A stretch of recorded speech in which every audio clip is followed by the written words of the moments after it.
talking there, we're going to get into the present day stuff now. Talk about the Rolex 24. Obviously, you've just finished the Roar.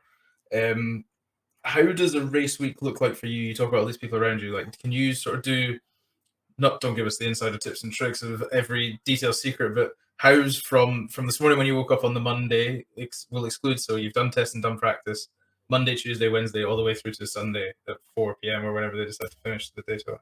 Yeah, so today we are just kind of here around the track, just doing a few bits and bobs and small jobs that I've got for a couple clients.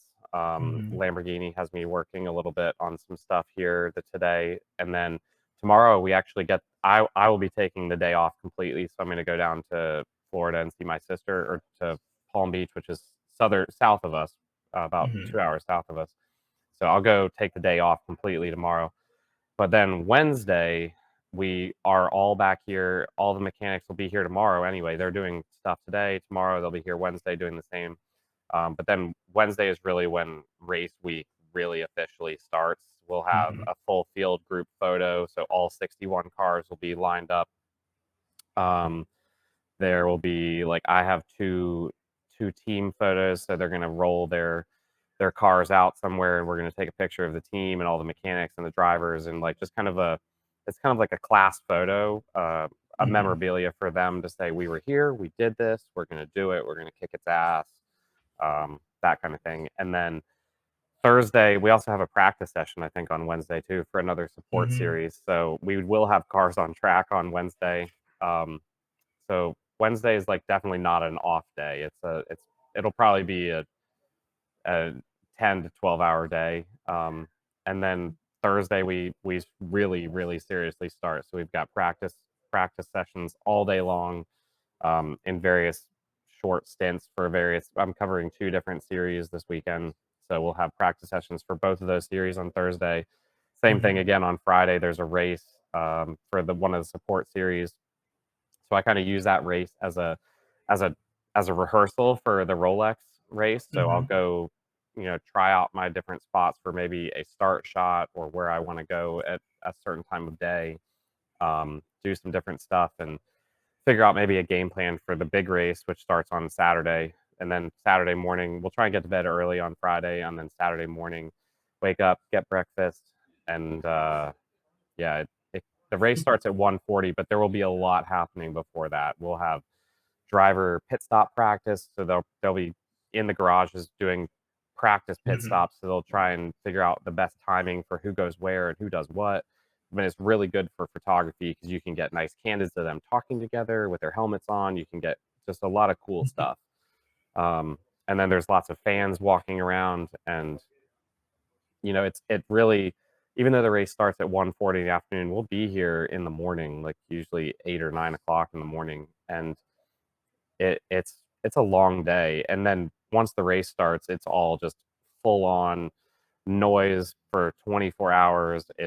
It's deafening. It's exciting. You get sunrise or sunset, and then you get a full 13 and a half hours of darkness, and then sunrise the following morning. And then we keep going all the way to 1:40. And then after that, hopefully we'll have maybe a handful of my clients do something special. Maybe they'll win. Maybe they'll be on the podium. No pressure, guys. Just exactly.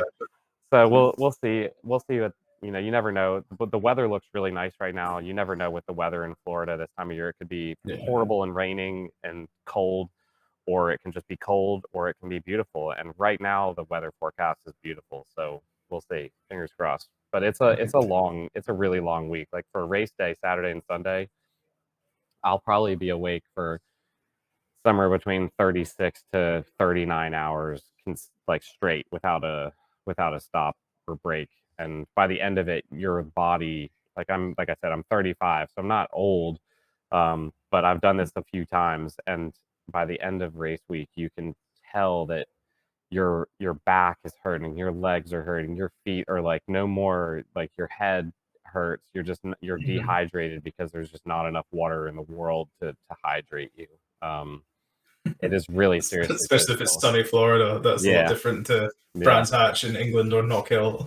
Exactly. It's really brutal. So it's fun though. It's really a challenge. I love 24-hour races. It's not just a challenge for the drivers and the teams. It's a challenge for the photographers and the PR people, and the videographers. It's a lot on all of us to try and just survive it.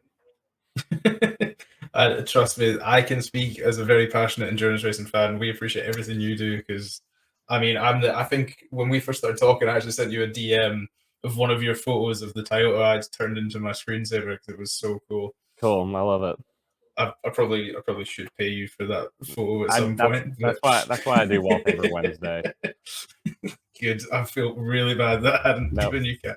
But no, I love your work. And so talking about how, because you've effectively just told us you do my full working week in non-stop back to back, which is ludicrous. Everybody talks about how the cars do a full F1 season in a day. Yep. But like you said, everybody there is working non-stop. Radio Le Mans is a great example. Paul Truswell, before when he was a lot healthier, he never stopped. He was famous for doing 24 front to back. Yep. Hey, thank you for listening to this Clips episode on YouTube. And then if you want to hear the whole podcast, you can find them on Apple or Spotify, as well as the full video version on this YouTube channel, alongside all the other great content we produce on a weekly basis. Thank you so much for listening, and I hope to see you again on another Clips episode or in the full episode podcast.